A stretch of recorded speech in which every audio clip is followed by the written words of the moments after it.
conversar depois. Isso é maravilhoso. Vamos ler então, 2 Coríntios capítulo 12.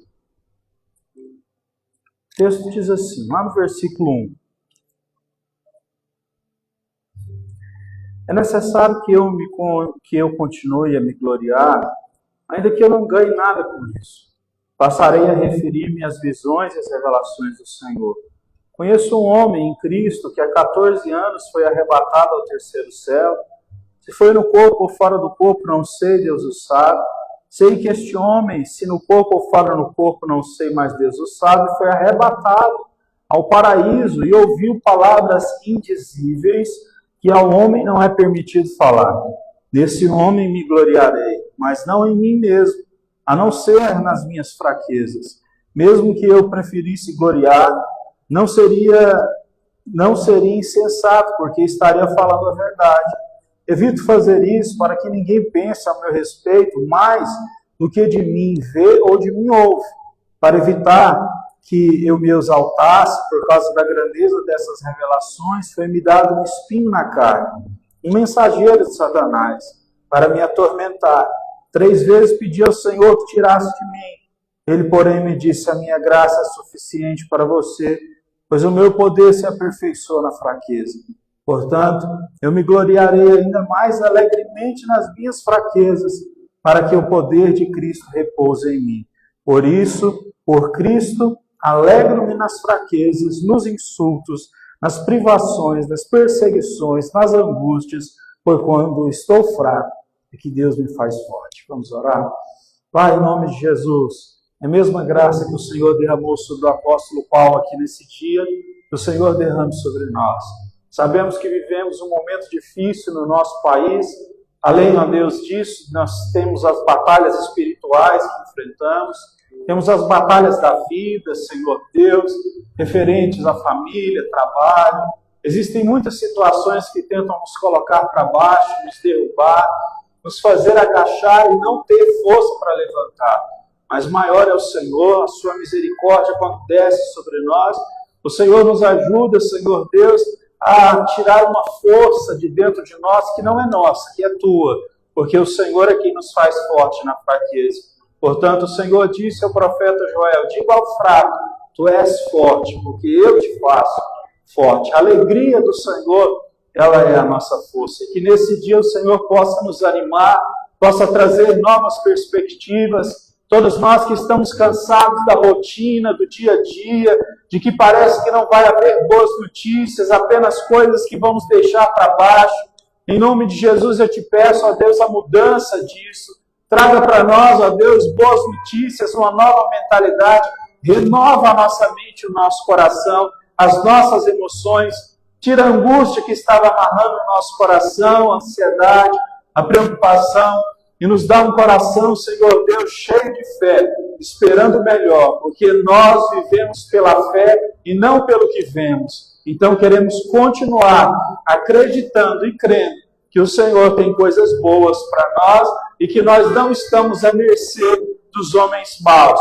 Nós vivemos debaixo da promessa de Cristo e não, Senhor Deus, das catástrofes que os homens causam por causa da sua maldade. Bendito é o Senhor, a igreja fica de pé, porque o Senhor diz que as portas do inferno não prevalecem contra a igreja. O povo que continua acreditando na Escritura, ele é mais forte do que o povo que usa a força política, a força social, a força monetária. Ó Deus, a igreja, ela é maior do que todas estas coisas, porque ela é espiritual. E ela vai diretamente contra estes homens que querem ser Deus. O Senhor não divide a sua glória com ninguém. E é por isso que quanto mais esses homens se exaltam, mais o Senhor, ó Deus, os tortura e os derruba. Porque na verdade a guerra deles está sendo contra o Senhor. Eles querem ser Deus, eles acham que podem fazer tudo, mas não pode. Só o Senhor pode. E nós estamos felizes por saber disso. Muito obrigado, em nome de Jesus. Amém. Amém. Foi o apóstolo Paulo que escreveu a carta aos Coríntios. E em 2 Coríntios, então, ele vai se defender, porque a igreja está dizendo que ele é um homem fraco. Porque quando ele escreve as palavras, ele parece ser duro no que ele escreve. Mas quando ele vai presencialmente até a igreja, ele parece um homem fraco, porque não tem como afirmar exatamente, mas Paulo, ele era um homem caolho, calvo, que tinha um problema na forma de andar e que provavelmente tinha um problema sério na visão. Por quê? Isso eu digo baseado na maioria da visão dos estudiosos da Bíblia, que o apóstolo Paulo, quando ele escreve aos Gálatas, ele diz assim: eu sei que vocês me amam a ponto de que, se fosse necessário, vocês arrancavam até os seus olhos por mim e colocassem em mim. Paulo também escreve dizendo assim: eu escrevo a vocês com grandes letras garrafais. E Paulo sempre precisava que alguém escrevesse a carta para ele, enquanto ele ditava. E a gente tem também o testemunho de que, quando ele viu Jesus, ele caiu e ficou cego por 3 dias e depois voltou a ver. Então, segundo uma ala da teologia, Paulo provavelmente tinha algum problema de visão, literalmente de visão. E ele era um homem, então, de muitas dores e um homem doente. Mas o homem que mais contribuiu, certo, para o cristianismo em toda a sua história, o maior missionário da igreja cristã de todos os tempos, é o apóstolo Paulo. Ele que foi à África, ele que foi à Ásia, ele que foi à Europa, vencendo todas as suas dificuldades, seguindo o Senhor. Paulo, ele chegou a ser dado como morto quando ele foi apedrejado em Listra. Ele foi apedrejado a ponto de ser como morto. Eles apedrejavam a pessoa simplesmente desacordava e eles continuavam apedrejando. Foi o que aconteceu com Paulo. Paulo, ele quase morreu, certo? Ele ficou ali em estado de agonizando. Alguém pegou ele e ele teve que ficar bom tempo se recuperando, mais de 1 ano se recuperando. Então, assim, o apóstolo Paulo, ele até descreve as dores dele. Sabe por quê? A igreja de Corinto estava entrando um monte de gente, assim, bonita, poderosa, falando que era um super apóstolo, que tinha novas revelações de Deus.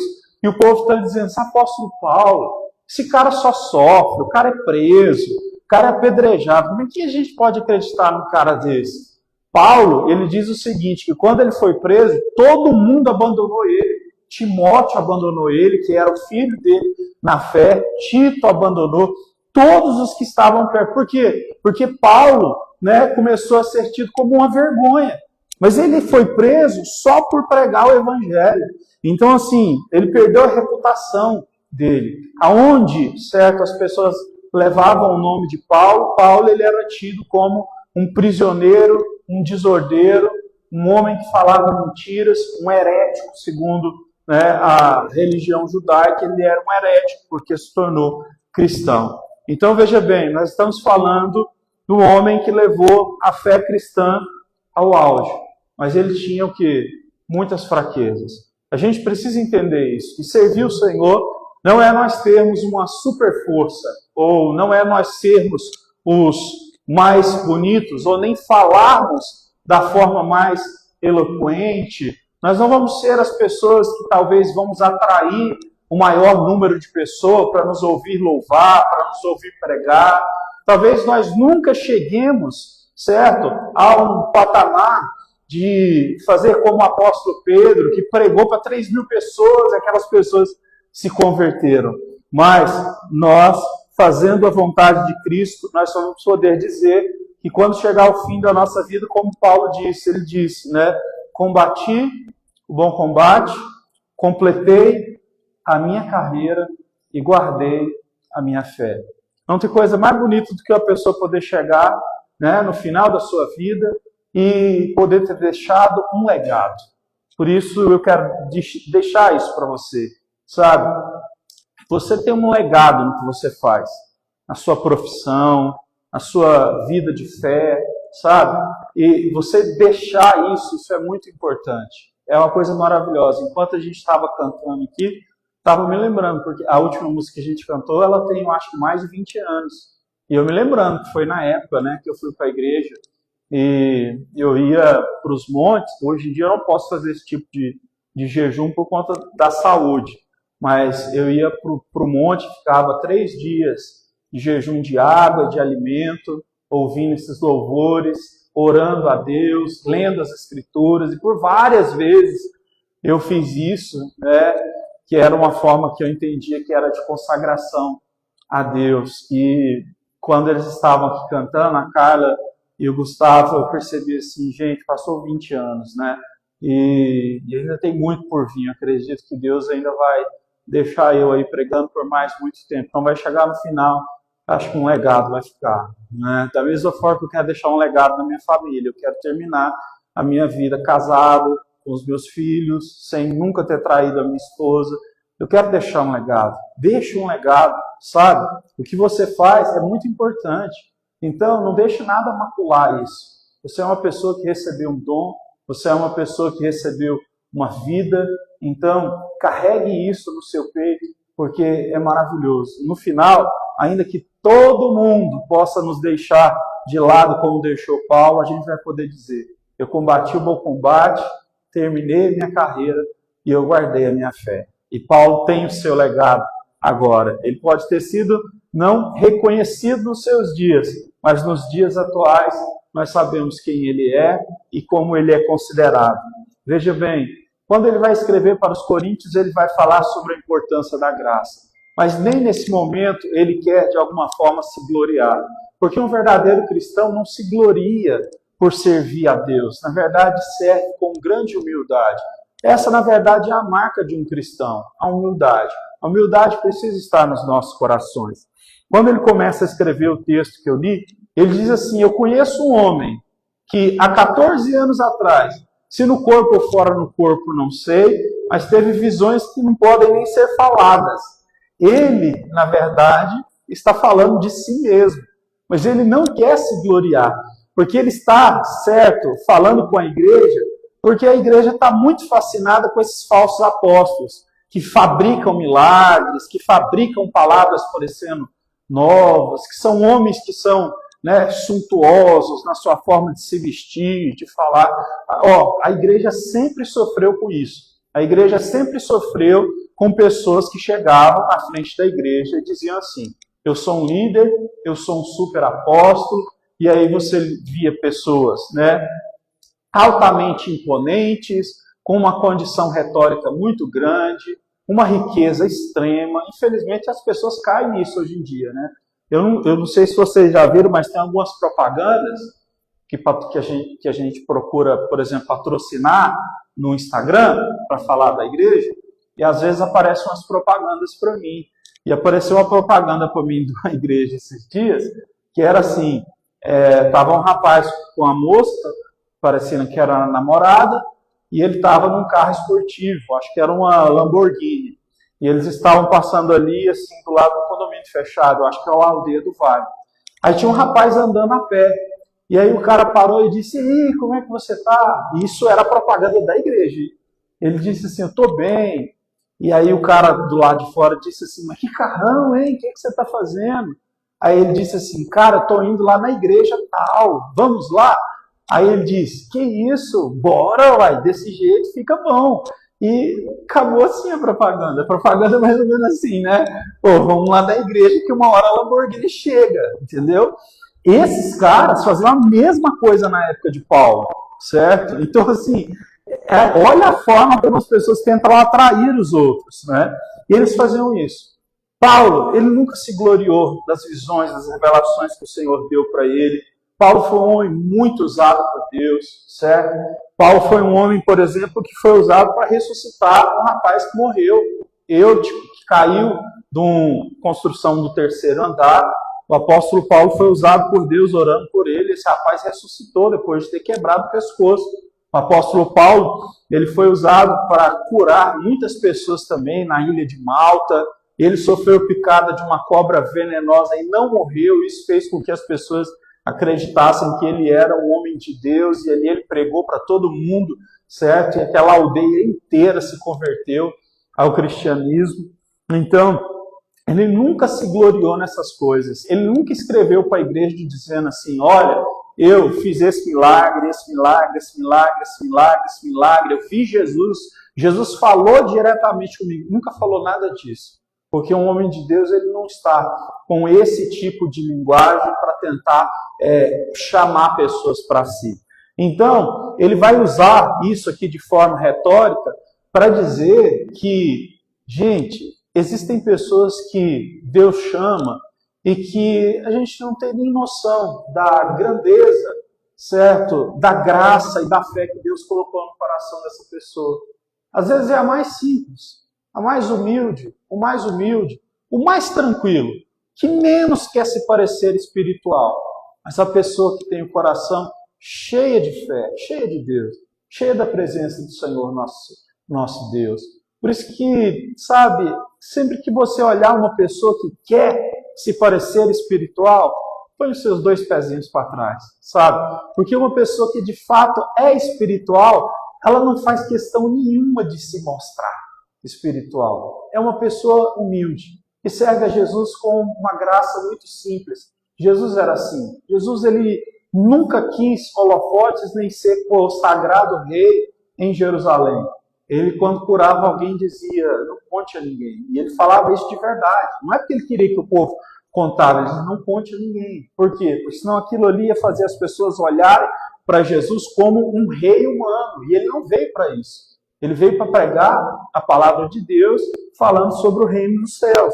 Então, o apóstolo Paulo, ele vai, sem dizer que é ele, né, mas mostrando para as pessoas que esse homem que ele cita, ele foi visitado por Deus, foi até o céu, recebeu revelações indizíveis, certo? E isso traz um problema. Traz o problema que quando a gente recebe, né, grandes coisas de Deus, existe o perigo do orgulho. Então, o próprio apóstolo Paulo, certo? Que era um homem cheio de dores, ele não era um homem bonito, ele era um homem muito inteligente, isso a gente não pode negar. Ele era cheio do Espírito Santo e muito intelectual, ele tinha sido um homem muito estudado antes mesmo de ir para a fé cristã. Outra coisa que eu falei que eu quero que você se conecte é que quando Jesus estava pregando, estava vivo, Paulo já era nascido, tá? Paulo, ele era uma espécie de adolescente que já estudava aos pés de Gamaliel. Então não é que Jesus veio, pregou, morreu, Paulo nasceu só depois, virou cristão só depois. Eles são contemporâneos, só que de idades diferentes, né? E Paulo veio a converter depois, né? Ele veio a ser, então, esse outro apóstolo que ele mesmo diz, eu sou um apóstolo chamado fora do tempo, um apóstolo para os gentios, para pregar para as pessoas de fora de Jerusalém. E aí ele diz o seguinte, para evitar que eu me gloriasse, essa é a única vez que você vai encontrar nos escritos de Paulo, Paulo citando alguma coisa grande que Deus deu para ele. E ele vai dizer, eu fui até o céu, Deus me arrebatou até lá. E eu vi coisas indizíveis, eu não posso dizer, eu não posso escrever, isso não pode ser publicado nem para a igreja, porque o Senhor deu isso a mim para fortalecer a minha fé, justamente para que por meio dessas grandes revelações, ele continuasse, certo, pregando mesmo com muitas dores. Paulo, por exemplo, ele sofreu 3 naufrágios, ele tomou 2 quarentenas de chibatada. Paulo foi roubado por irmãos, gente que dizia que era da mesma fé. Paulo passou frio, passou sede, passou fome. Ele mesmo diz, um cara como ele não precisava ter passado isso. Ele era muito estudado, ele era cidadão romano. Ser cidadão romano naquela época, o que era? O auge. Roma mandava no mundo. Então o apóstolo Paulo, ele passou por todas estas coisas e ele conseguiu isso porque Deus traz ao coração dele a grandeza da revelação. Então, escute isso. Se Deus lhe permite passar por provações, é porque de alguma forma o Senhor, ele já colocou, já revelou ao seu coração boa parte da palavra dele, que é suficiente para que você aguente o problema. Então, quando você diz, eu não aguento mais, a palavra de Deus diz, em 1 Coríntios 10, Paulo mesmo escreve no versículo 13, não sobreveio a vós tentação que não fosse humana, porque Deus é fiel e na hora certa Ele envia o escape. Então nós nunca podemos dizer, o Senhor colocou uma tentação sobre mim maior do que eu posso suportar, um problema maior. Às vezes nós vamos sentir isso. E isso, no sentir, às vezes na dor, no problema, a gente vai sentir. Mas no final das contas, isso não vai nos derrotar. Você vai pensar que você chegou no limite da derrota. Mas é como eu te disse, é como um Paulo apedrejado à beira da morte, agonizando, mas que não morreu. Então muitas vezes vai parecer que nós estamos morrendo. Mas nós não vamos morrer, porque Deus prometeu o escape. E o escape dele é certo, a gente pode confiar nisso. E o apóstolo Paulo disse então que, por receber essa revelação, existia um perigo muito grande do coração dele ficar orgulhoso. Porque as coisas espirituais atraem muito orgulho. Sabe, aqui a gente está numa igreja pequena, mas você já visitou uma igreja grande? Você já viu como é que é a disputa, por exemplo, dos músicos para cantar? Gente, é uma vaidade. Sabe? Quando eu estava numa outra igreja, que eu era pastor auxiliar, gente, era uma coisa horrível, sabe? Um clima horrível. Muitas vezes eu ia lá, eu era o pastor que ia dar uma mensagem para eles e orar por eles antes deles cantarem. Era um clima horrível, de rivalidade, de guerra, de briga, de quem era melhor para cantar, disso, daquilo. Era horrível, certo? Eu já participei de momentos assim, de que antes do culto começar, as pessoas começarem a louvar, começar a pregar, pessoas chegavam a discutir, chegar quase no tapa. Pastores brigando quase no tapa, porque um se achava maior que o outro, um achava que o outro tinha dado uma direta no culto, sabe? Uma coisa horrível. Então, assim, imagina, eu estava lá, e aí eu sentava para ouvir o louvor, vendo aquele pessoal lá, querendo se aparecer. Eles queriam fazer um show. E depois o pastor que ia pregar, num clima daquele, não tem clima para pregar do jeito que a gente vê o negócio. E você vê ele também querendo se exaltar, querendo mostrar que é o melhor pregador que o outro. É triste isso. Então o apóstolo Paulo, ele foi bem claro em dizer que estas coisas que envolvem igreja, envolvem coisas espirituais, elas são perigosas de gerar orgulho no coração das pessoas.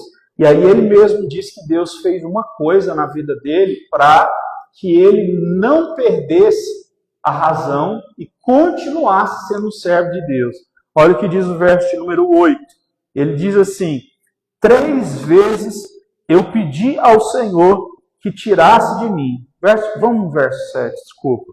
Para evitar que eu me exaltasse por causa da grandeza dessas revelações, foi-me dado um espinho na carne, um mensageiro de Satanás para me atormentar. 3 vezes eu pedi ao Senhor que Ele tirasse de mim. Ele, porém, me disse: a minha graça te é suficiente, pois o meu poder vai se aperfeiçoar na sua fraqueza. O Senhor está dizendo assim para ele que o fato dele passar por essa dor, inclusive ele fala que até é um espinho na carne, que é como se o mensageiro do diabo viesse e ganhasse uma batalha dele, esbofeteasse o rosto dele, humilhasse ele.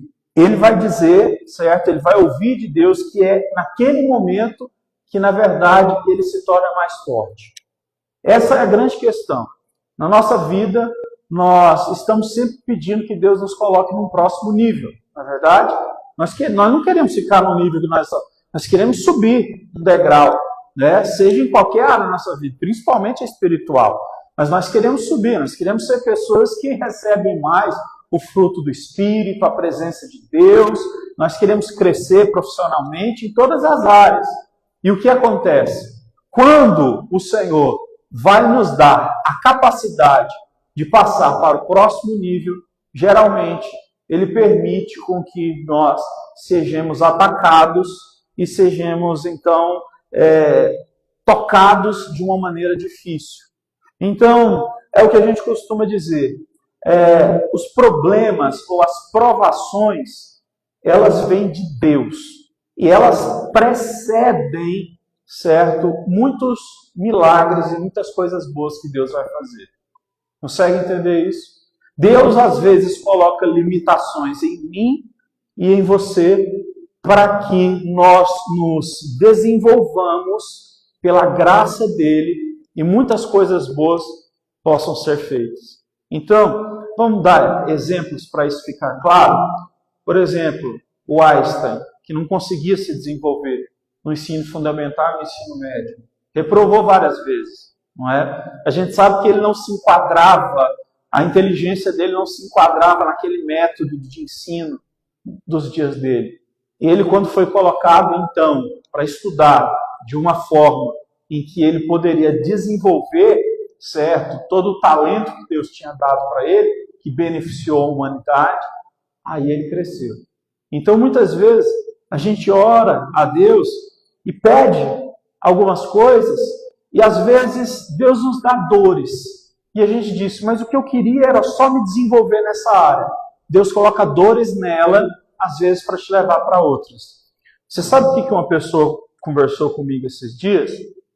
Uma pessoa que eu conheço, não mora aqui no Brasil, disse assim para mim, pastor, essa pessoa, ela mexe aí na área da educação física, da fisiologia e tal. É uma pessoa que é fisiculturista.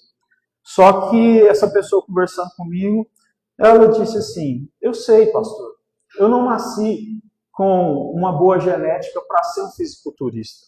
E mesmo que eu faça as coisas da forma correta, que eu treine da forma correta, que eu me alimente da forma correta, que eu possa me hormonizar da forma correta, eu nunca alcanço o nível de pessoas que foram privilegiadas com uma genética maior. E ele disse, eu não entendo por que isso acontece, porque eu dou tudo de mim. Tem outras pessoas parece que fazem quase nada e já são superiores.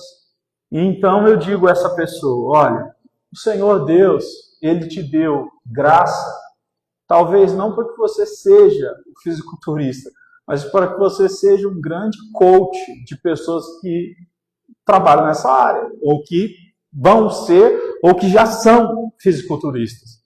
Porque é um homem que conversou comigo, é extremamente inteligente, extremamente dedicado, conhece a área, conhece a profissão, conhece tudo que envolve, né, esse tipo de esporte, por aí vai. E então ele começou a passar por essa transição, sabe? E quando ele entendeu que ele precisava passar por essa transição, a vida financeira dele começou a deslanchar. Por quê? Porque ele gastava demais tentando o quê? Ser um fisiculturista, que gasta caramba, né? Com muita coisa aí. E aí, quando então ele entendeu e começou esse processo então de se tornar um coach, ele começou a prosperar financeiramente, ele começou a ter mais paz, ele começou a desenvolver outras áreas da vida dele, começou a ter potencial para investir o dinheiro dele também em outras coisas, e ele começou a vencer, assim, sabe? Romper. Então, o que eu quero dizer com isso? Às vezes Deus coloca espinhos na nossa carne em coisas que a gente quer muito que aconteça na nossa vida. E não acontece, porque às vezes o plano de Deus é outro. E você vai dizer, então Deus vai frustrar o meu sonho? Não. Talvez o seu sonho ele tenha sido um pouco distorcido, porque nós não conseguimos entender exatamente, sabe, o porquê nós nascemos. Mas quando Deus coloca a mão dele sobre nós, ele nos direciona da forma certa. O que eu quero dizer é que quando nós aceitamos que Deus colocou um espinho na nossa carne, para a gente não se envaidecer, para a gente entrar na área certa, então as coisas começam a fluir. Então o apóstolo Paulo, ele parou de lutar em oração. Ele disse, eu orei 3 vezes, combatendo aquele demônio que vinha batendo em mim, era um espinho na minha cara, era um sofrimento. E ele diz, orei 3 vezes. E aí no final ele termina dizendo, Paulo, eu não vou tirar esse espinho, porque esse espinho vai te manter humilde. E esse espinho vai fazer com que você nunca se desvie para o ponto de se tornar um falso apóstolo, que é simplesmente uma pessoa que quer usar a igreja para o enriquecimento. Então ele diz assim, por causa das palavras de Deus, da grandeza da graça do Senhor, então eu descansei e fui fortalecido. Isso aqui é maravilhoso. Por quê? Porque é muito difícil. Né? Você já imaginou? A guerra é muito grande. Muito grande. Então, para uma pessoa se manter fiel a Deus hoje em dia, que existem várias coisas erradas acontecendo, às vezes ela precisa ter um espinho na carne. E às vezes é o próprio Deus que coloca uma limitação na gente, sabe? Então, é como a Bíblia diz, a gente tem que dar graça em todas as coisas. Até mesmo se Deus permitir que você tenha uma enfermidade crônica, como por exemplo eu tenho, ou você ter algum tipo de problema que acontece da sua infância até os dias de hoje, entenda, Deus permitiu isso e colocou isso para que você ficasse no prumo e para que Ele te fortalecesse ainda mais. Tá dando para entender isso? Vou dizer uma coisa para vocês. Olha, se eu não tivesse passado pelas coisas que eu passei na minha infância, na minha adolescência, talvez eu nunca teria entendido Cristo. Eu já citei isso. Na minha infância, eu fui abusado por uma tia, certo? Ela era muda e surda. Então, ela abusava de mim, ela me bulinava, isso dos 5 anos até os 10 anos, mais ou menos. Então, eu cresci totalmente complexado. Essa tia minha, ela era muda e surda, ela do nada engravidou, né? Ela nunca disse para ninguém, mesmo em forma de mímica. Eu era um garoto que tinha 7 anos e pensava que poderia ser o pai, certo?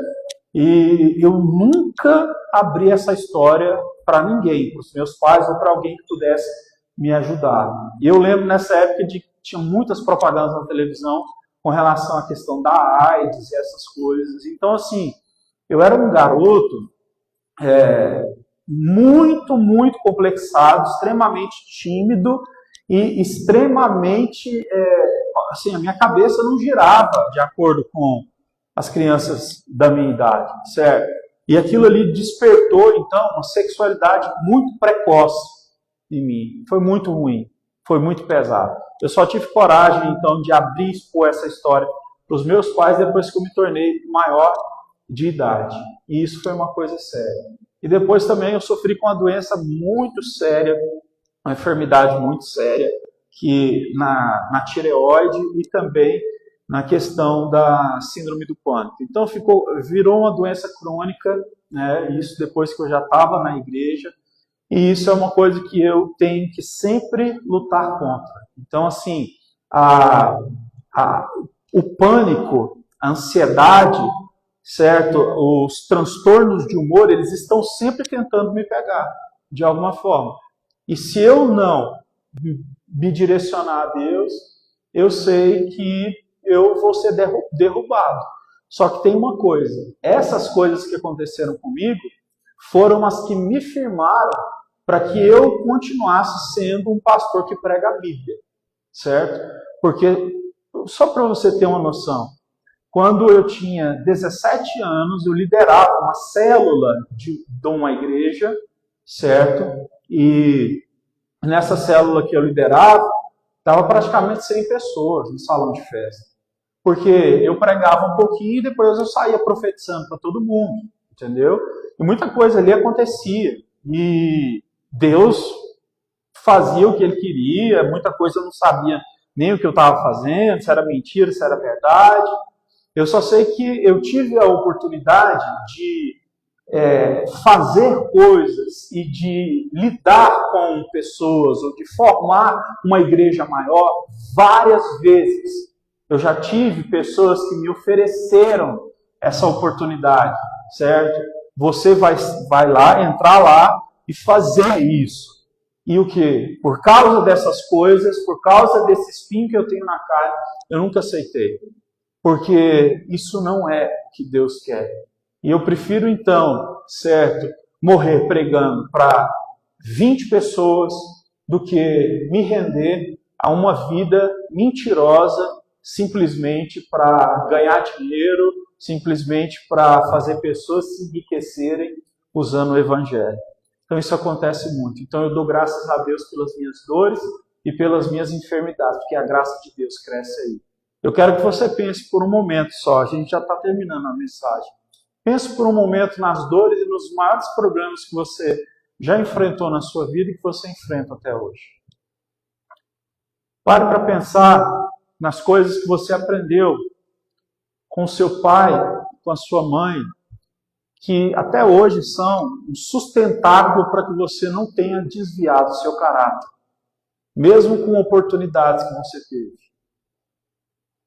Consegue pensar nisso? Consegue pensar que por causa das enfermidades, das dores, das quebras financeiras que você pode ter passado na sua vida, às vezes a falta de resultado é uma coisa que também, assim, geralmente vem diante de mim. Poxa, mas eu prego, eu estudo, eu já estudei tanto, eu já fiz tanta coisa e parece que eu não tenho resultados. A falta de resultado.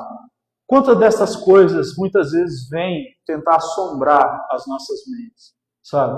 E a gente ora ao Senhor. E a gente entende que Deus permite e coloca essas coisas para que nós não venhamos seguir o caminho daqueles que são maus, daqueles que vendem a sua alma para o diabo. Porque vendem a sua alma para a matéria, vende a sua alma ao dinheiro, vende a sua alma para a fama. Isso não pode acontecer conosco. Então, eu quero que nesse dia de hoje a gente possa fazer uma oração dizendo assim: Senhor, graças a Deus por tudo que o Senhor já me permitiu passar. Porque se eu passei por essas coisas foram necessárias para que a graça viesse e eu pudesse então ser tocado por Ti de uma maneira especial. Então eu quero que hoje você saia daqui olhando de forma diferente para as maiores dores que você tem na sua vida. Talvez um divórcio que você passou, uma guerra judicial que você tem vivido, talvez uma pessoa que te atormenta sem propósito, sem sentido, e você não consegue tirar essa pessoa do seu caminho. Às vezes existem espinhos muito duros da gente enfrentar, mas olha, Deus coloca eles para a gente não se envaidecer. Porque é melhor nós fazermos como Paulo, termos um espinho na carne, sermos fortalecidos, continuarmos pregando o Evangelho de forma reta, ainda que todo mundo nos deixe, a gente continua fazendo para Jesus. E no final a gente pode se alegrar e dizer: graças a Deus, eu posso morrer com as minhas mãos limpas. Eu estou com a consciência limpa. Ainda que todo mundo se esqueça de mim, o Senhor não se esquecerá. Sabe, para mim, um dos textos mais bonitos da Bíblia, que eu encerro, então. O profeta Isaías, ele profetiza em Israel num tempo em que Israel tinha se tornado idólatra. Sabe o que as mães faziam? Elas pegavam os filhos e elas queimavam eles vivos para em sacrifício a deuses pagãos. Elas queimavam os próprios filhos. Os pais não tinham também nenhum receio de fazer isso. E Isaías, usado por Deus, cheio do Espírito Santo, ele levanta a voz e diz: assim diz o Senhor, ainda que o seu pai e a sua mãe te abandonem, eu jamais te abandonarei. Certo? Isso é maravilhoso. Ainda então que eu e você podemos ter passado, não sei a sua história, podemos ter passado por algum tipo de abandono, não ter tido um pai presente, uma mãe presente, ou não ter tido uma boa educação, ter passado por problemas como eu passei, de abuso dentro da família, sabe? Tem uma coisa maior. Deus nunca se esqueceu de nós. E Ele sempre esteve conosco. Ele permitiu esses espinhos na nossa carne e a gente disse: Deus não está comigo. Como muitas vezes as mensagens que eu recebo, as pessoas dizem: pastor, eu tenho certeza que Deus não está comigo. E eu começo a citar para essas pessoas: Deus está com você. Deus, Ele disse: estarei com você por todos os dias até a consumação dos séculos. Ele disse: vou pegar na tua mão direita e eu te digo: não tema, porque sou eu quem te ajudo. Ele diz: quando eu resolvo operar, ninguém pode impedir, vai chegar a hora dele operar. Ele diz para nós: já não existe mais nenhuma condenação, que você está em Cristo Jesus. O sangue de Jesus desceu sobre você. Você pode não ter o mesmo dinheiro, nem os mesmos resultados de pessoas que estão fazendo tudo errado, mas você tem um Deus que derrama graça sobre a sua cabeça. E isso vai te fazer ter as melhores coisas que um ser humano pode ter nessa vida. É por isso que Jesus disse que Ele veio para nos dar a vida com abundância. Quem entende que Deus põe um espinho para gerar graça, vive uma vida abençoada aqui na terra também. Jesus disse para o apóstolo Pedro, ele disse: nós, que nós receberemos? Jesus disse, vocês receberão 30, 60 e 100 vezes mais. Somente neguem-se a si mesmo, tomem a sua cruz e me sigam. Não vai faltar nada a vocês. Vocês terão tudo o que precisam. E não tem vida mais abençoada do que essa, do que andar com Jesus. Então a graça dele é suficiente para tirar de você todo esse peso que você pode ter no coração e na mente dos problemas que você está enfrentando agora. Eu quero te convidar para você orar comigo. Você pode se colocar de pé? Vamos orar e pedir para que Deus possa derramar essa graça poderosa sobre nós, assim como Ele derramou sobre Paulo. Deus é grande. Ele é maior que as nossas dores. Ele é maior que os nossos problemas. Senhor, eu oro em nome de Jesus, pela igreja do Senhor. Obrigado porque o Senhor não permitiu o caminho do desvio. O Senhor, ó Deus, muitas vezes tocou a... O Senhor faz isso com a gente. O Senhor coloca espinhos para gerar caráter. O Senhor coloca espinhos para derramar graça. E como está escrito, a minha graça te basta, porque eu me gloriarei, dizendo o apóstolo, ainda mais alegremente nas minhas fraquezas, porque sei que nas minhas fraquezas o poder de Cristo repousa sobre mim. Por isso, por Cristo, eu me alegro nas fraquezas, nos insultos, nas privações, nas perseguições, nas angústias, porque sei que quando eu estou fraco, é que Ele está me fazendo forte. Senhor Jesus, derrama a sua graça, espalhe a sua graça sobre nós, espalhe a sua misericórdia, espalhe a sua unção, abençoe essa igreja, aceita o louvor dessa igreja, que nós possamos, ó Deus, ter a nossa mente desobstruída, que a gente possa aceitar as limitações que o Senhor colocou, entendendo que elas não são, ó Deus, uma maldição, elas são algo que o Senhor colocou para que nós fiquemos no prumo. Muito obrigado pela tua bondade, porque até na hora de colocar o espinho, o Senhor sabe do jeito que coloca, aonde coloca. Ajuda-nos a enxergar e andar no centro da tua vontade. Aceita, Senhor, a nossa adoração nesse momento. Cante a Jesus nessa hora, em nome de Jesus.